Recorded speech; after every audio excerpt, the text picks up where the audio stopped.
Powered by the Montana Television Network. This is the 5:30 News on KPAX, Montana's news leader.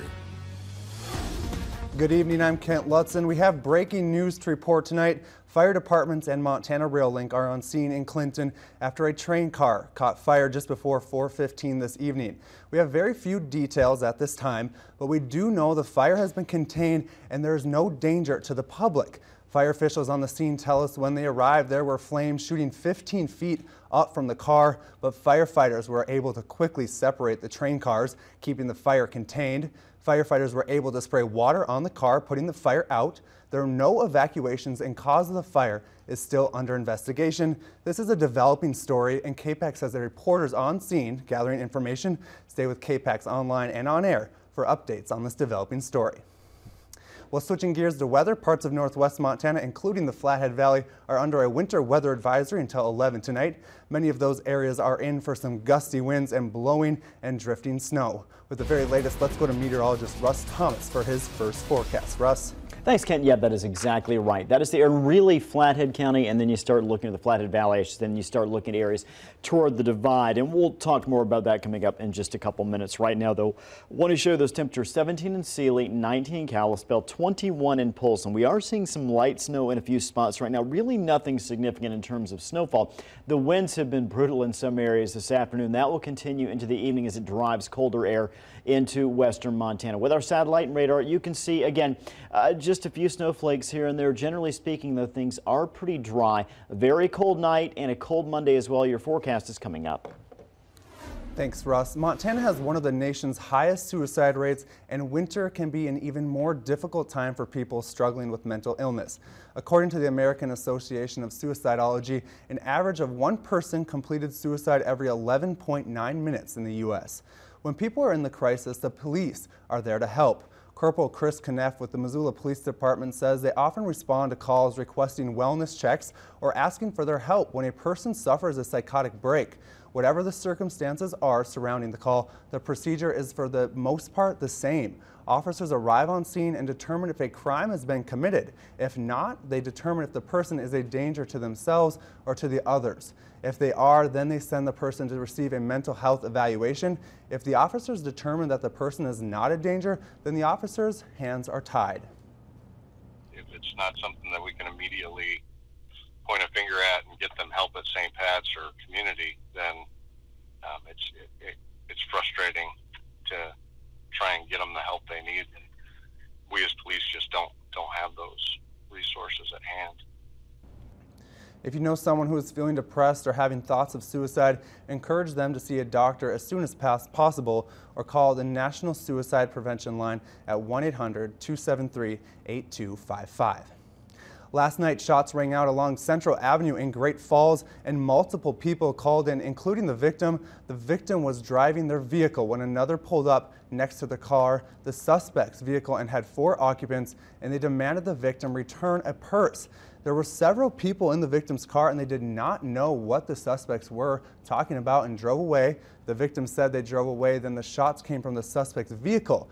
As the victim's vehicle pulled away, the man had a gun and pointed the vehicle towards SWAT team.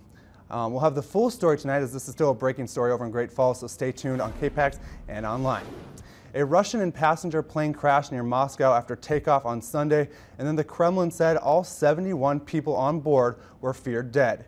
It was not immediately clear what had caused the crash, which happened as temperatures hovered around -5°C with periodic snowfalls. Investigators said they had opened a criminal case into the incident and were looking at all possibilities. The plane, a short-haul AN-148 operated by Russia's Sarat Airlines, was en route from Moscow to the province city of Orsk in the Orenburg region, about 900 miles southeast of the Russian capital. The plane, manufactured in 2010, had been carrying 65 passengers and 6 crew. It disappeared from radar screens shortly after taking off from Moscow's Dopindu airport. The White House is doing damage control with top White House advisors appearing on Sunday morning political shows. They defended the president's response to the resignation of 2 senior White House staffers, both accused of spousal abuse. CBS News' Laura Podesta has the latest on the scandals. Members of President Trump's administration are speaking out about the departure of senior aide Rob Porter and speechwriter David Sorensen. Both are accused of abusing their former wives. Both have denied the allegations. I think what you saw the president go through this week, and I don't know if you all played the video of the speech that he gave or the comment that he made, he was extraordinarily saddened by this. As you probably know, he says he's innocent. The president spoke well of Porter on Friday, 2 days after this photo of Porter's former wife was released. The president then tweeted Saturday, people's lives are being shattered and destroyed by a mere allegation. There is no recovery for someone falsely accused. One of Porter's ex-wives wrote in Time magazine, "There it is again. The words mere allegation and falsely accused meant to imply that I'm a liar." He never should have been in the chair. Democratic Congressman Patrick Maloney said Sunday that the allegations of abuse should have been flagged over a year ago when Porter started working as staff secretary. You cannot have someone seeing our nation's secret who has a secret of their own. They are so easy to blackmail. That's why you do a background check. And now there are questions about Chief of Staff John Kelly's future, although officials say the president does not intend to fire him. As long as Donald Trump is president, our government is best served if John Kelly's in the job of Chief of Staff. A White House official told the Associated Press Kelly has not offered to resign. Laura Podesta, CBS News. CBS News has learned Porter informed Chief of State John Kelly back in November that his ex-wives had made accusations that Porter denies. And back in Missoula, countertops, sprinklers, and jacuzzis stuffed the Hilton Garden Inn this weekend as the Missoula Building Industry Association held their annual home show. The event had informational talks hosted by experts in fields relating to home construction and remodeling. The hall was packed with vehicles and kiosks and bricks as vendors discussed their goods. Since 2006, the association has brought vendors and builders in varied trades together for a public showcase. Now on the 12th annual home show, Chair Sheila Calhoun says that it's a unique experience to see all these businesses together. It's a big deal to be able to see all of the builders and contractors in one place, because as the building season heats up, that's hard to do. This is a community effort. We have builders, we have vendors, I'm a member of the media. We're involved, we're giving back to the community, and we're really trying to emphasize that it's important to do your very best work in Missoula, and that's what our members do. The Industry Association is planning another event, Home Parade event, later this year.